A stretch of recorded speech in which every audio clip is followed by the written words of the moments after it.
એ calculation મળે તો જ છે તે આવે એ પદ, નહીં તો પદ પ્રાપ્ત થાય તો કયા કયો કેલ્ક્યુલેશન મળવા જોઈએ? નામકર્મ ઊંચું હોય. શું હોય? નામકર્મ જન્મથી જ ઊંચું હોય. તે જાય એ આવો આવો, નાની ઉંમર હોય તો આય ભાઈ કે, અને મોટી ઉંમર થાય કે આવો આવો કરે. એ આદય નામકર્મ હોય. કેવું હોય? આદય નામકર્મ જિંદગી ભરથી જ. પછી યશ નામકર્મ હોય. ચીમનભાઈ કર્યા હોય તો એ લોકો મને કે તમે જ કર્યું આગળ છે. હું ના કહું કે ભાઈ મેં નથી કર્યું તો એ લોકો કે મને કર્યું, તમે કર્યું. હું જાણે કોકની મીઠાઈ આપણે ખાઈ જવી, પેલો મને જશ આપવા આવે તેને મીઠી કોકની ખાતા બરોબર ને? હા, એ હું કહી દઉં કે મેં નથી કર્યું તો પેલો કહે તમે એવું જ બોલો છો દરેક વખતે.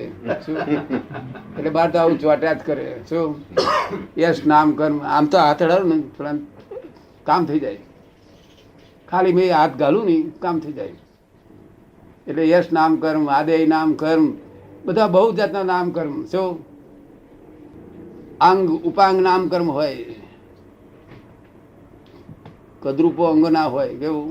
આંગળા બાંગળા, પગનો આંગળા, હાથના આંગળા, એવું બધું કોણ કોણ કોણ બધું માથું બધું કદરૂપું ના હોય. અંગ ઉપાંગ નામ કર્મ હોય. કેવું? ચિત્રામણ બહુ સારું હોય. આ તો લક્ષણ કહું છું. મોટા જે જવાબદારી પોસ્ટ પર કોણ આવે છે.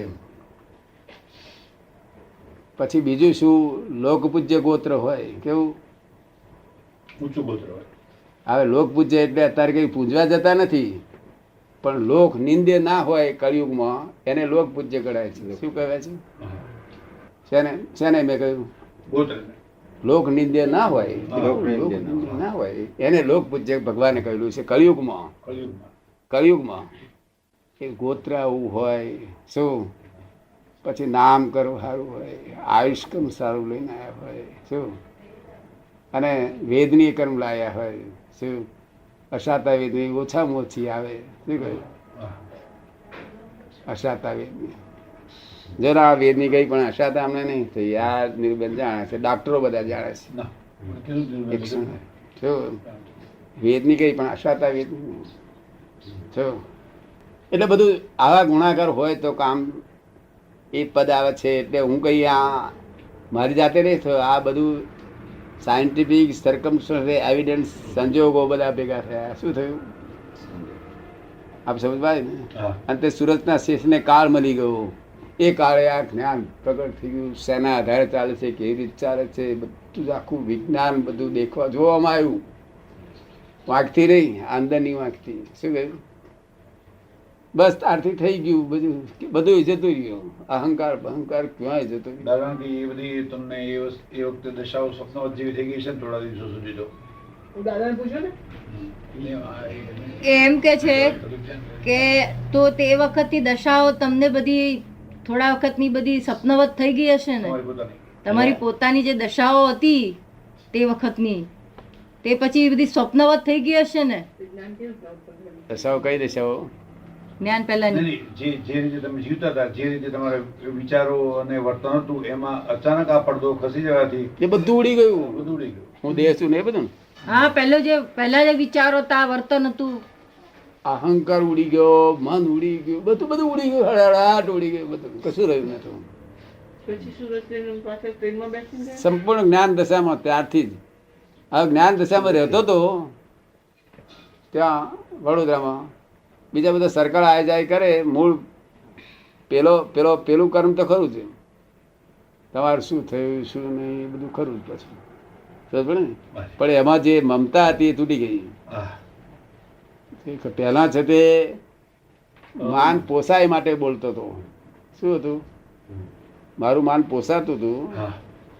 કઈ કોઈનું કામ મેં મફત નહીં કર્યું. એના બદલામાં માન મારું પોસાયેલું છે એટલું જ. સમજ પડે ને? એટલે એનો દરેક બદલા વગર કોઈ કાર્ય થતું જ નથી. હવે એ માન પોસાયા સિવાય હવે કાર્ય થવા મળ્યું. શું થવા મળ્યું? તો પછી 3-4 વર્ષના થયા. 3-4 વર્ષ થયા જ્ઞાન થયા પછી ત્યાં સુધી કોઈ નહીં ખબર પડી નહીં કે એમને કઈ અમારા ભાગીદારને નહીં ફેરફાર કઈક માલુમ પડેલો. અને પછી ચંદ્રકાંતભાઈ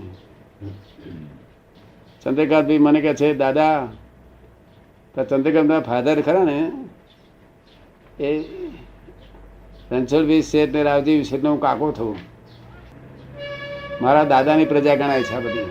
મારા દાદા ઉમેદભાઈની પ્રજા એ બધી ગણાય છે. એટલે હું કાકો થયું એ દ્રષ્ટિએ. એટલે રણછોડભાઈની તબિયત નરમ હતી તો દવાખાનામાં જોવા જતો રોજ. ભત્રીજો ખરો ને, ભત્રીજા થાય ને, પણ મારાથી મોટા પણ છતાં ભત્રીજા થાય એટલે જોવા જતો રોજ.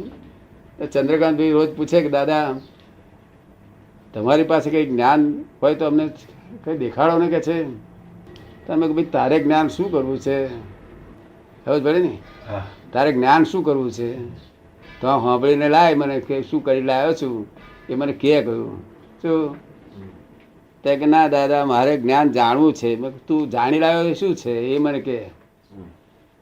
કે એ તો મને તૃપ્તિ થતી, મારે તૃપ્તિ થાય એવું જોઈએ. તો મને કહે તમારી પાસે જ્ઞાન છે એ મને શી રીતે ખબર પડે?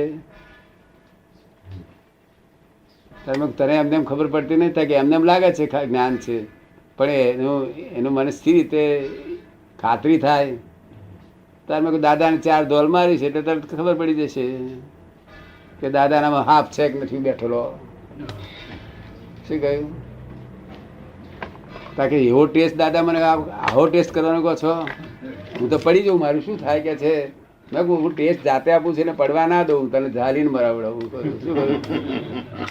ફક્ત તારા સુખને માટે, તને ખાતરી કરવા માટે કરવાનું છે ને, તો તેથી પડવા દેવાનું નહીં તને. તું મારા છોકરાનો છોકરો એટલે હું તને ઝાલી રાખું ને તું માર. કે દાદા મારે નાખો, બીજો કઈ ઉપાય બતાવો. જોયું? એટલે પછી છે તે કઈ સત્સંગ નીકળ્યો ને તે કલાક એવો સત્સંગ નીકળ્યો, આડી રાત ઓલ રાઈટ થઈ ગયું.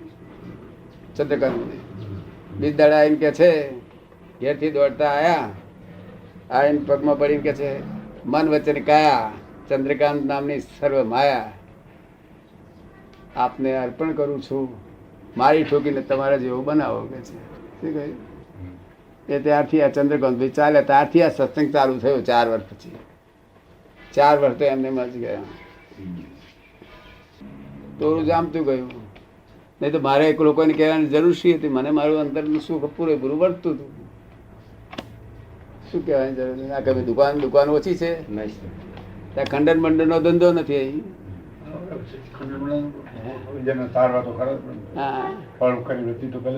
પણ અમારા ચંદ્રકાંતભાઈના મનમાં એમ કે આ લોકોનું કલ્યાણ થવું જ જોઈએ. આવું ઊંચું જ્ઞાન છે તો લોકોનું કલ્યાણ થવું જોઈએ.